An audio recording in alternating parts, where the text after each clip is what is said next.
Hello hello, I hope you all are doing good and आप लोग की तैयारी बहुत ज्यादा अच्छी चल रही है। रिज्यूम करते हैं हम लोग अपनी रिसर्च एप्टीट्यूड की सीरीज को और देखते हैं कि आज का हमारा टॉपिक क्या होने वाला है। I am going to tell you कि आज की जो हमारी क्लास है वो बहुत बहुत इंपॉर्टेंट होने वाली है एंड आज की क्लास का कंटिन्यूएशन आपको कल जरूर से मिल जाएगा। ये दोनों क्लासेस एक दूसरे की कॉम्प्लीमेंट्री क्लासेस है, आपको दोनों क्लासेस को एज अ होल समझना होगा। आई वॉन्टेड कि इन दोनों क्लासेस को हम लोग एक साथ कर ले, लेकिन वो 1.5-2 घंटे की क्लास बन जाती, which I was not wanting, because topic अगर इंपॉर्टेंट है और लंबी क्लास कर लो ना तो वो बच्चे के दिमाग के ऊपर से जाने लगता है, विच आई डोंट वांट। तो एक क्लास देखना, उसको रिवाइज करना, उसके बाद दूसरी क्लास देखना एंड इतने अच्छी तरीके से आपको ये टॉपिक आ जाएंगे कि आप कभी भी नहीं भूलोगे। तो चलो इसी बात पे हम लोग स्टार्ट करेंगे और देखेंगे कि हमारा जो इंपॉर्टेंट टॉपिक है वो आखिर है क्या। जैसा आप लोग देख सकते हैं, हमारा ये जो टॉपिक है ये है सैम्पलिंग एंड इट्स टाइप्स। अगर आप पहले नेट का एग्जाम दे चुके हैं या फिर पढ़ चुके हैं या फिर पढ़ रहे हैं, आपका पाला सैम्पलिंग से जरूर पड़ा होगा रिसर्च एप्टीट्यूड में। इससे एक या दो क्वेश्चन हर शिफ्ट में आते हैं, हर एग्जाम में आते हैं। ऐसा होता ही नहीं है कि सैम्पलिंग से आपके क्वेश्चंस नहीं आए। तो it is a very very important topic और हम लोग इसी को स्टार्ट करेंगे देखना। सबसे पहले हम लोग बहुत ही सिंपल भाषा में देखेंगे कि सैंपल होता क्या है। हम सब लोग ने कभी ना कभी जीवन में लेबोरेटरी में टेस्टिंग कराने हम लोग गए होंगे, जहां पे हम लोग बीमार पड़ते हैं तो हम लोग का सैंपल निकाला जाता है। तो इस वर्ड से ही आप लोग को समझ में आ जाना चाहिए कि जो हम लोग सैंपल निकालते हैं वो एक छोटी सी बोतल होती है। ऐसा तो होता नहीं है कि भाई ब्लड टेस्ट कराने जा रहे हैं तो शरीर का पूरा खून ही निकाल लो, तभी पता चलेगा कि मेरे खून में क्या कमी है या क्या ज्यादा हो गया है, उसके बाद उसकी रिपोर्ट निकलेगी।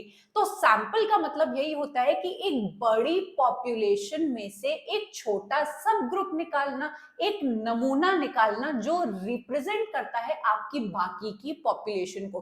भाई अगर आपके शरीर से एक बोतल खून निकाला जाता है एज अ सैंपल, तो वो रिप्रेजेंटेटिव होता है आपके शरीर में दौड़ रहे पूरे खून का। ऐसा तो नहीं है कि आपकी बाह से अगर थोड़ा सा खून निकाला तो उसमें हीमोग्लोबिन कम दिखेगा, अदरवाइज अगर बैक से निकाला जाए तो उसमें व्हाइट ब्लड सेल्स आपके ज्यादा निकलेंगे। ऐसा तो नहीं होता है ना, पूरा ब्लड आपका एक तरीके से एक ही जैसा होता है एंड उसको आप निकालते हो तो it acts as a perfect sample. Same उसी तरीके से जब हम लोग रिसर्च में बात करते हैं, हम लोग ने इतनी टाइप के रिसर्चेस पढ़ी पिछले कुछ दिनों में, आप सब लोग ने आई गेस याद होगी आप सब लोग को। तो उसमें हम लोग देख रहे थे कि आगे जाके आप लोग को डेटा कलेक्ट करना पड़ता है। आपने कल की जो क्लास देखी होगी उसमें हम लोग का स्टेप आया था डेटा कलेक्शन। अब डेटा जो आप कलेक्ट करते हो वो लोगों से कलेक्ट करते हो, लोगों से डेटा कलेक्ट करने का जो तरीका होता है उसी को ही हम लोग सैंपलिंग बोलते हैं और कुछ नहीं होता है। आओ अब हम लोग सैंपल को समझेंगे आपकी नेट की भाषा के अकॉर्डिंग और देखेंगे कि क्या इससे आपके क्वेश्चंस बने हैं या नहीं। ठीक है। When you conduct research about a group of people, it is rarely possible to collect data from every person in the group. Instead, you select a sample. हम लोग ने एक बहुत ही स्टार्टिंग में एग्जांपल लिया था कि मैं देखना चाहती हूँ कि भाई एक्सरसाइज का मेरे वेट लॉस पे क्या इफेक्ट है। तो अगर मैं देखना चाहूँ तो क्या मैं पूरी दुनिया के हर एक्सरसाइज करने वाले बंदे का सैंपल उठाऊंगी? ये तो पॉसिबल नहीं है। अपने आसपास मेरे जितने भी लोग होंगे उसमें से मैं कुछ टेक्निक्स अपनाऊंगी कि इनमें से मैं पार्टिसिपेंट्स को चूज करूं और उनका इफेक्ट देखने की कोशिश करूं। इसी को हम लोग बोलेंगे कि एक बड़ी पॉपुलेशन से छोटा सा सैंपल निकालना। In research a sample refers to a subset of individuals और ऑब्जेक्ट्स। ये जो यहाँ लाइन बनी हुई है सबसेट ऑफ इंडिविजुअल्स और ऑब्जेक्ट्स, अगर आपको याद होगा कल के हमारे वीडियो में एक क्वेश्चन आया था सैंपल के ऊपर, ये एग्जैक्टली वो लाइन यूज की गई है।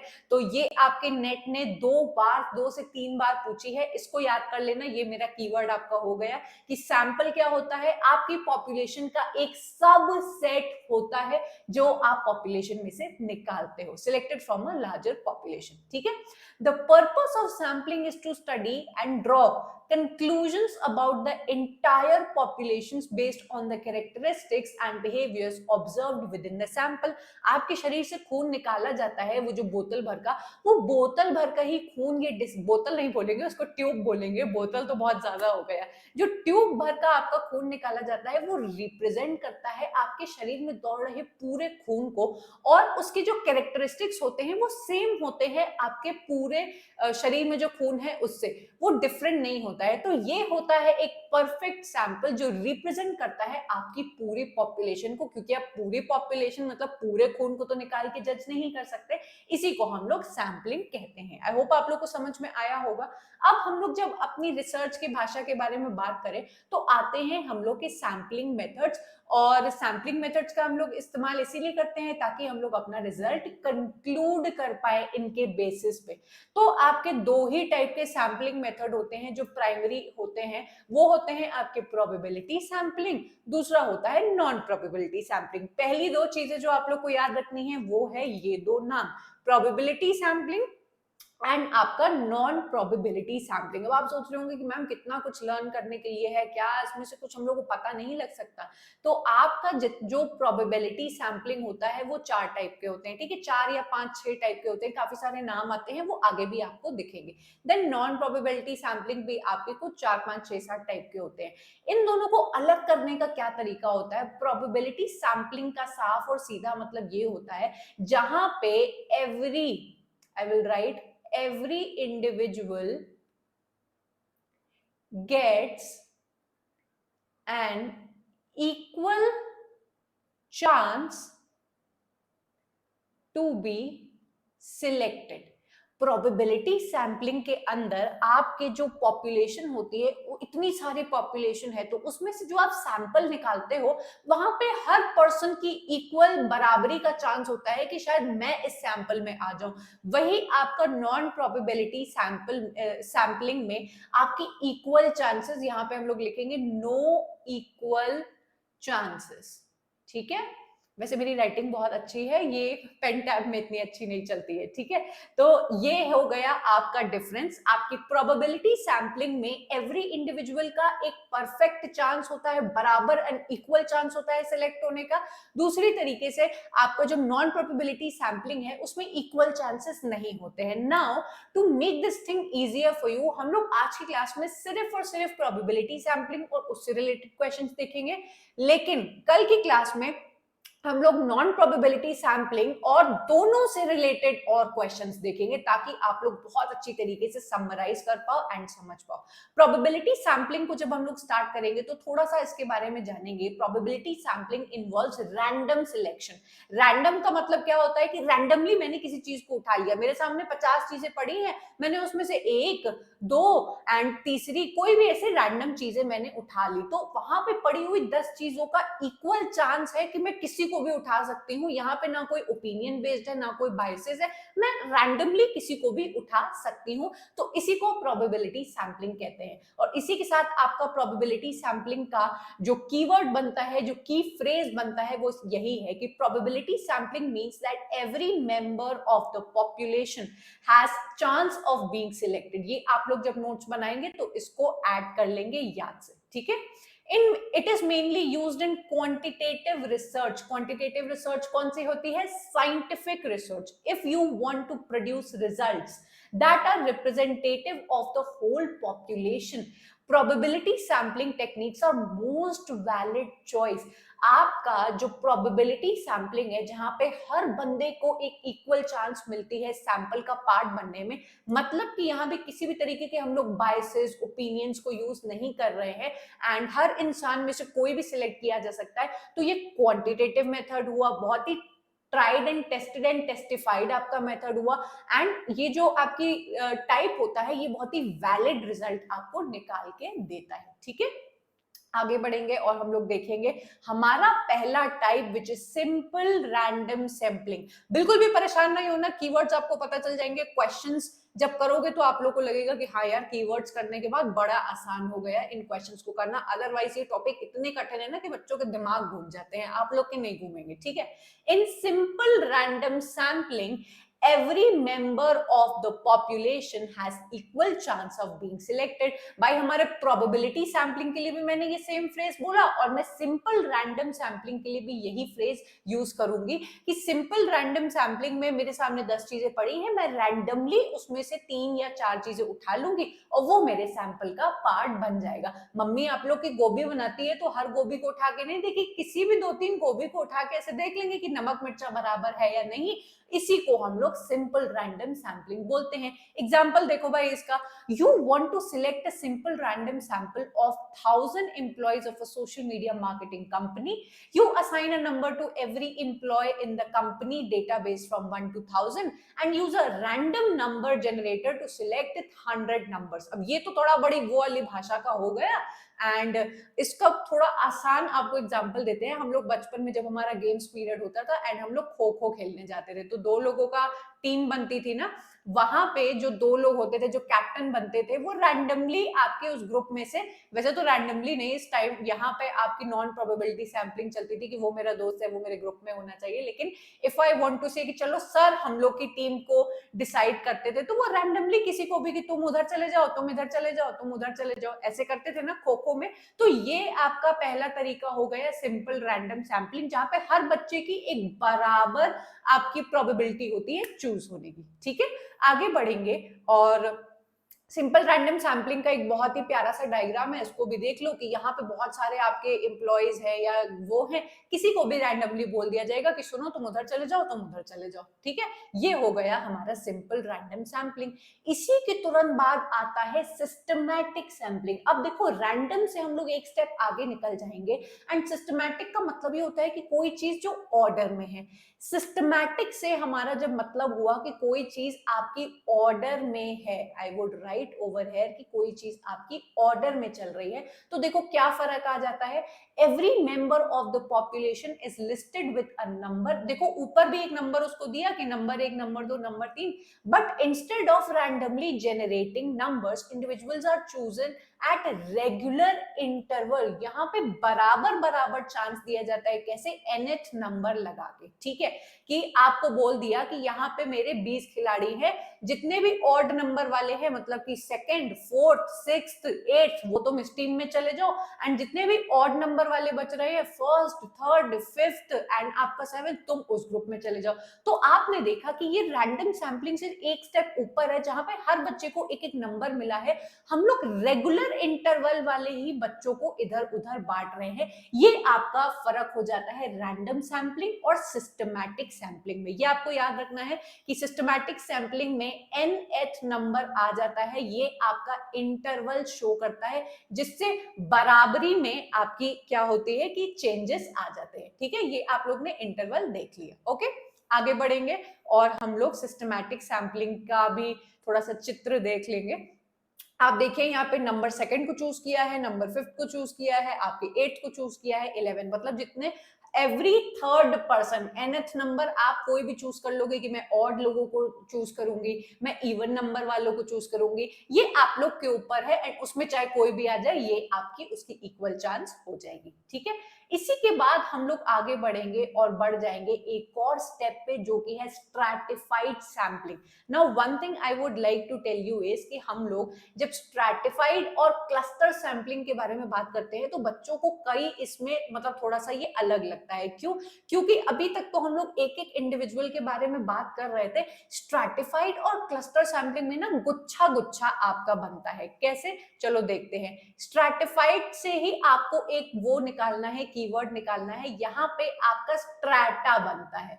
स्ट्रैटा का मतलब क्या हो गया? आपकी यहाँ पे कैटेगरीज बनाई जाएंगी और उस कैटेगरीज में से आपके लोग निकाले जाएंगे। चलो पढ़ते हैं और समझते हैं। We use this method when the population is heterogeneous। अब इस बात को ध्यान से समझना, एक और आपका वर्ड आएगा होमोजीनस और हेट्रोजीनस।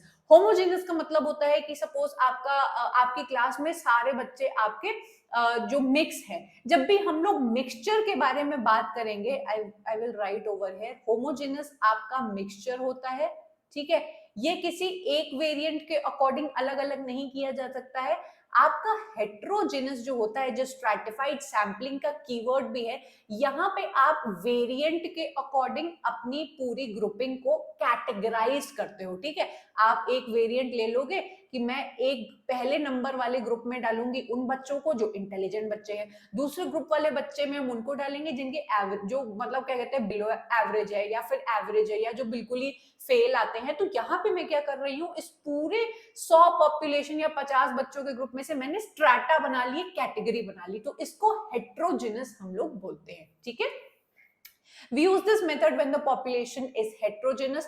आज I have forgot to मेरी आदत है ना हाईलाइट करने की, जहां जहां आई एम टेलिंग यू आप लोग अपने नोट्स बना लेना, ठीक है। तो हेट्रोजेनस आपकी स्ट्रैटिफाइड सैम्पलिंग में आ जाएगा।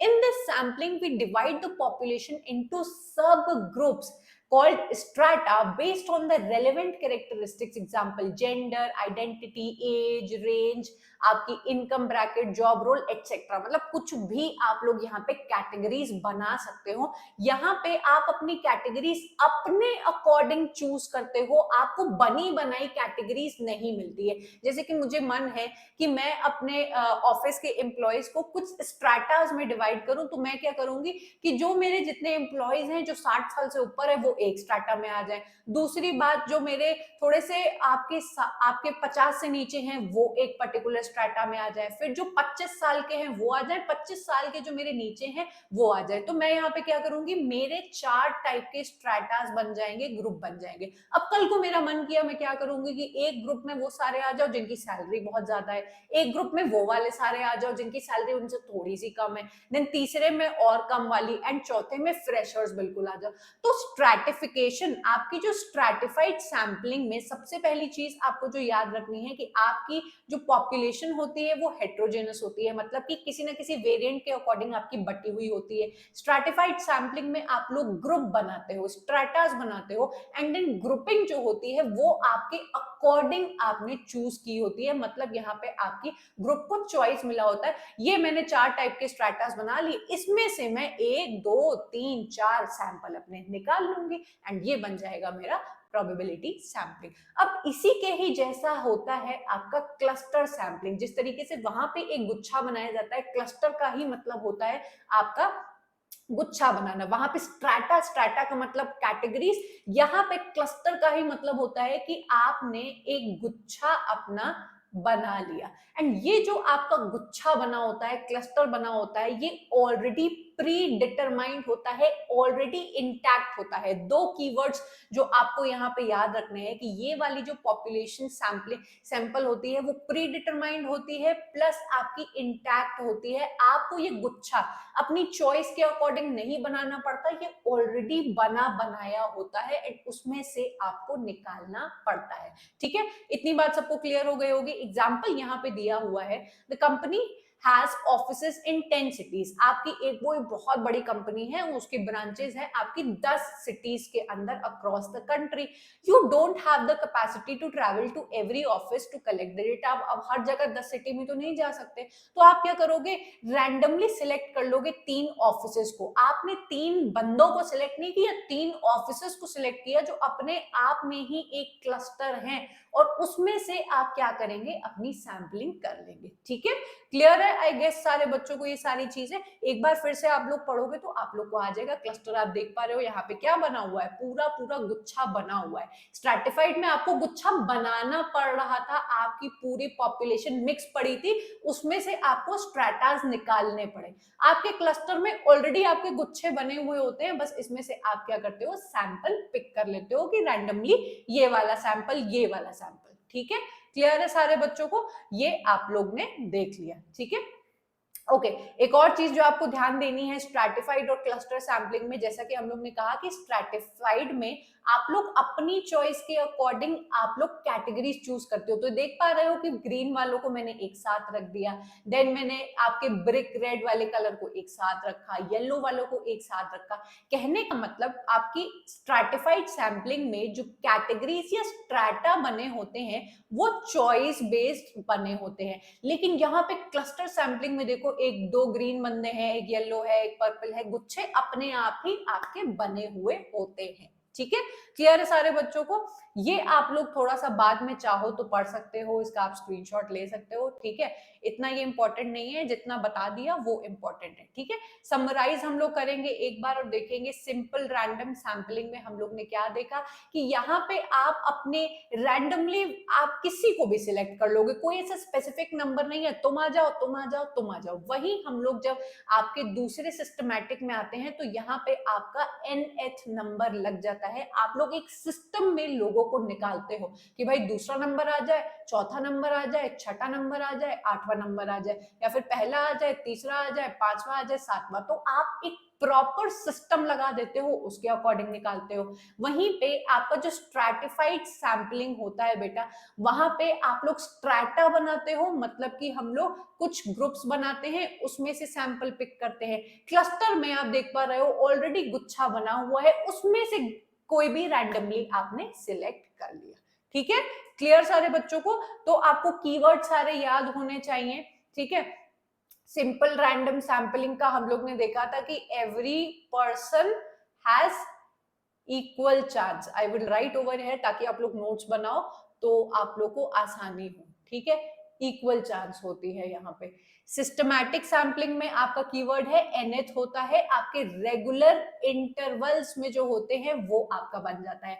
देन स्ट्रैटिफाइड सैम्पलिंग में हम लोग ने क्या देखा था कि आप लोग स्ट्रैटा या ग्रुप्स बनाते हो एंड वो आपके हेट्रोजिनस होते हैं, मतलब आपके किसी ना किसी वेरिएंट के अकॉर्डिंग होते हैं। क्लस्टर में हम लोग ने क्या देखा था कि आपके क्लस्टर में क्या देखा था, आई फॉरगॉट। हाँ, क्लस्टर में आपके predetermined, I do not try to be very कि मैं तो टीचर हूं मुझे तो सब आता है। अगर आप इतनी सारी चीजें पढ़ाते हो ना तो आपके दिमाग में बहुत सारी चीजें चलती है, तो it is very important to be natural and be real in front of your students. भाई मैं कोई ज्ञाता नहीं हूँ, मुझे सब कुछ नहीं आता है, हम लोग भी लर्न करते हैं। यहाँ पे हम लोग ने पढ़ा था कि प्री डिटरमाइंड होता है आपका और इंटैक्ट होता है आपका ग्रुप। ये है आपके चारों के कीवर्ड्स। अब क्वेश्चन करो और जज करना कि मैम आपके ये कीवर्ड्स काम के हैं या बकवास है। ठीक है, question number 1, a college principal conducts an ethnographic probe. सबसे पहले तो आगे बढ़ने से पहले I would want all of you to start commenting me कि एथनोग्राफिक जो हमारी रिसर्च होती है वो हम लोग की क्वांटिटेटिव रिसर्च होती है या क्वालिटेटिव रिसर्च होती है। ये कमेंट करना सारे बच्चों को स्टार्ट कर देना है। आप लोग कमेंट करोगे, इस क्लास में मैं जरूर से प्रेजेंट होंगी जब भी ये प्रीमियर होगी एंड आई वुड लव कि आप सब लोग इसके आंसर करो। ठीक है, तो एथनोग्राफिक प्रोब जो है, या प्रोब हम लोग छोड़ दो, एथनोग्राफिक आपका कौन सी टाइप की रिसर्च है ये आप लोग को अभी तक रट जाना चाहिए। ठीक है, आपका एक कॉलेज प्रिंसिपल है जो एक रिसर्च कंडक्ट कराना चाहता है, एथनोग्राफिक रिसर्च आपका कराना चाहता है into the problems faced by the tribal people. आपकी जो ट्राइबल पीपल की ऑलरेडी एक ग्रुपिंग बनी हुई है उसकी थोड़ी रिसर्च कराना चाहता है कि ट्राइबल लोगों को क्या परेशानी होती है। Which method of sampling will be most appropriate. अब यहाँ पे आपका ज्ञान काम आता है बेटा। देखो, डेफिनेशन तो हर कोई बच्चा पढ़ के जाएगा एंड जो मैंने बताया वो हर कोई बच्चा पढ़ के जाएगा, लेकिन जब क्वेश्चंस ऐसे प्रैक्टिकल आते हैं कि पुरानी आपकी जो नॉलेज कि एथनोग्राफिक रिसर्च क्या होती है एंड आपकी नई नॉलेज को आप लोग को रिलेट करना है, तो अब आप लोग बताइए। ये पहला question I will do for you, hint तो मैंने ऑलरेडी आपको दे दी है कि यहाँ पे आप देख पा रहे हो कि एथनोग्राफिक आपका जो ट्राइबल है वो ऑलरेडी आपका देख पा रहे हो कि ग्रुप ऑलरेडी बना हुआ है। आपको क्या यहाँ पे रैंडम सैम्पलिंग करनी पड़ी कि मैंने किसी को भी उठा लिया, या फिर आपको यहाँ पे स्ट्रैटिफाइड सैम्पलिंग करनी पड़ी। आपको कहीं पे भी क्वेश्चन में लिखा था कि आपको स्ट्रैटा या ग्रुप्स बनाने पड़ेंगे या हेट्रोजेनस टाइप का, तो कुछ भी नहीं लिखा है। देन क्लस्टर सैम्पलिंग में हम लोग ने पढ़ा था कि क्लस्टर सैम्पलिंग में ऑलरेडी हमारा गुच्छा या ग्रुप प्री डिटरमाइंड होता है, इंटैक्ट होता है। तो आप यहाँ पे बोल सकते हो कि ऑलरेडी हम लोग को ये हिंट क्वेश्चन ने दी है, क्योंकि ट्राइबल बच्चों के बारे में मुझे पता करना है, तो ट्राइबल बच्चों का तो ऑलरेडी गुच्छा एक बना हुआ है। मुझे इस पूरे क्लास में से कुछ 3-4 अगर मेरे ट्राइबल बच्चे हैं तो उनको मुझे छांटना आसान है क्योंकि उनका गुच्छा तो बना हुआ है। तो मेरा आंसर बन जाएगा आपका क्लस्टर सैम्पलिंग। ये है आपका करेक्ट आंसर। ठीक है, चलेंगे क्वेश्चन सेकंड की तरफ। ठीक है, आई होप आप लोग को समझ में आया होगा। जब भी आप लोग अपने नोट्स बनाएंगे तो कीवर्ड्स को ऐड करेंगे। Question number 2, Statement 1, the population in a research means a defined aggregate of something which is the focus of the study। आपका यहाँ पे सिंपल सा स्टेटमेंट दिया हुआ है कि जो आपकी पॉपुलेशन होती है वो आपकी रिसर्च में एक पूरी तरीके से डिफाइंड एग्रीगेट होता है किसी भी चीज का। ठीक है, आप यहाँ पे ब्लड वाला एग्जाम्पल ले सकते हो। Statement number second, a sample is a sub aggregate drawn from the defined aggregate to represent it. अब आप कहेंगे कि मैम हम लोग ने तो पढ़ा था सब सेट, यहाँ पे सब एग्रीगेट लिखा है तो ये कीवर्ड होगा या नहीं? तो सब वर्ड से आप लोग को याद रखना है। नेट वाले तो ऐसे ही आपको पागल बनाते हैं कि सब सेट पढ़ा था, आ गया सब एग्रीगेट। तो अपने जब नोट्स बनाना तो ये छोटे छोटे कीवर्ड्स को ऐड कर लेना कि आपका जो सैंपल होता है वो एक बड़ी सी डिफाइंड पॉपुलेशन का एक सबसेट होता है या सब एग्रीगेट होता है, ठीक है। इसी वजह से हम लोग का आंसर क्या बन जाएगा, point number 1, both statement 1 and statement 2 are correct, ठीक है। ओके, तो ये आपका आंसर हो गया। आज की क्लास में आई वुड ट्राई कि क्वेश्चंस हम ही लोग करें, जो ऐसा दिखेगा जिसमें आप लोग को दिमाग लगाना होगा तो वो आपको करने पड़ेंगे, अदरवाइज कल की क्लास में तो सारे क्वेश्चंस आप ही लोग करोगे। Okay, which of the following are the characteristics of a good sample in research? आप एक सैंपल को एक अच्छा सैंपल कैसे मानोगे? पॉइंट नंबर 1, वो रेडली एक्सेसिबल है कि तुरंत आपने बस गए और आपको मिल गया, तुरंत आपका सैंपल अगर आपको मिल जाता है तो क्या एक अच्छा सैंपल वो कहलाएगा? अभी मुझे नहीं समझ में आ रहा है कि ये पॉइंट सही होना चाहिए या नहीं। आगे हम लोग बढ़ेंगे, बिना सोचे समझे या परेशान हुए कोई ना कोई कीवर्ड हम लोग के सामने पड़ जाएगा। दूसरा point, representative of the population characteristics. हम लोग ने पहले पेज पे ही पढ़ा था कि आपका एक अच्छा सैंपल गुड रिप्रेजेंटेटिव होना चाहिए आपकी पूरी पॉपुलेशन का। ब्लड वाला एग्जांपल याद रखना कि भाई जो हम लोग एक ट्यूब में ब्लड निकलवाते हैं वो हमारे पूरे ब्लड जो बॉडी में बह रहा होता है उसका एक परफेक्ट रिप्रेजेंटेटिव होता है। तो ये पॉइंट तो बिल्कुल सही है एंड इसी के साथ मुझे पता चल जाएगा कि मेरा जो ऑप्शन होगा उसमें बी जरूर होगा। जहां पे मुझे बी नहीं दिखाई देगा मैं उसको कट कर दूंगी बिना दिमाग लगाए। Point number C, serving the personal considerations of the researcher. अच्छा, यहाँ पे हम लोग की बात आ गई आपकी बायसेस की कि सैंपल वही अच्छा होता है जो रिसर्चर के काम आए। मतलब कि अगर मैं हीमोग्लोबिन का टेस्ट कराने जा रही हूँ, मेरा जो ब्लड निकल रहा है उसमें तो उतने पार्ट में उस सैंपल में हीमोग्लोबिन अच्छा खासा होना चाहिए, भले बाकी पूरे शरीर में हो या नहीं हो। तो ये पॉइंट तो बिल्कुल गलत है आपका कि आपका सैंपल बायस्ड कभी भी नहीं होना चाहिए। पॉइंट नंबर सी कट जाता है एंड जहां जहां मुझे सी दिखेगा बिना आगे बढ़े मैं उसको कट कर दूंगी। ये कट गया मेरा, ये कट गया, ये तो पहले ही कट गया था। बिना आगे बढ़े आंख बंद करके आई कैन टेल यू कि यही हमारा आंसर होगा, बी डी एन ई। फिर भी हम लोग डी और ई को देखेंगे। बी तो हम लोग ने सही मान ही लिया था कि ये सही है। D, precision and accuracy in approximating parameters. आपका जो सैंपल होना चाहिए वो प्रिसाइज होना चाहिए, एक्यूरेट होना चाहिए, करेक्ट। फ्रीडम फ्रॉम बायस, बिल्कुल सही पॉइंट यहाँ पे लिखा है कि जो हमारा सैंपल होना चाहिए ना बेटा, उसमें पर्सनल बायसेस आपके ऐड नहीं होने चाहिए। कि मैं अगर एक रिसर्च बैठाना चाहती हूँ अब हमारे 100 एम्प्लॉयज में से कि कौन सबसे अच्छा जिसने परफॉर्म किया है, तो मैं उसकी सेल्स जाके देखूंगी या फिर वो मेरा दोस्त है जूनियर मैं उसको पसंद करूंगी। तो बायसेस बिल्कुल भी नहीं होने चाहिए, ठीक है। क्लियर सारे बच्चों को? चलेंगे क्वेश्चन नंबर 4 की तरफ। In which of the sampling methods units comprising its constituents are groups taken intact rather than individually? दो आपको यहाँ पे हिंट दी हुई है। सबसे पहले तो आपकी पहली हिंट है इंटैक्ट, कि आपका जो ग्रुप लिया जाता है वो ऑलरेडी आपका इंटैक्ट होता है एंड यहाँ पे ग्रुपिंग ली जाती है, इंडिविजुअल चीजें आपकी नहीं ली जाती है। आई होप आप सब लोग का सुनते ही आंसर बन गया होगा। जल्दी जल्दी कमेंट करना स्टार्ट करो। I will not tell you this answer, आप लोग को पहले ये आंसर बताना है तभी हम लोग आगे बढ़ेंगे कि इंटैक्ट कीवर्ड हम लोग ने कहाँ पे पढ़ा था, ये आप लोग को बताना है। और अगर ज्यादा आप लोग खुश हो गए हो तो इंटैक्ट के साथ जो दूसरा कीवर्ड मैंने बताया था वो भी साथ में लिख देना, तो पता चलेगा कि हाँ भाई पढ़ाई अच्छे से हो रही है।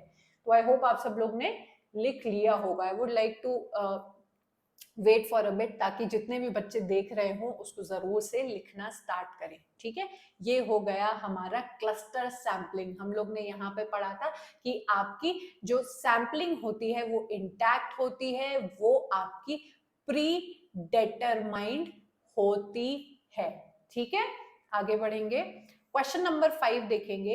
In case the population of the research is heterogeneous, क्या मुझे कोई कीवर्ड मिल गया है क्या? शायद In nature, which of the following sampling techniques will ensure optimum representatives of the sample unit? भाई पूरा ज्ञान लिखा हुआ है, कीवर्ड मुझे मिल गया है, मुझे मेरा आंसर मिल गया है एंड आपको भी मिल गया होगा। लिखना जल्दी से स्टार्ट करो कि इसका आंसर आपका क्या बनेगा अगर मुझे मेरा कीवर्ड मिल गया है। बताओ भाई।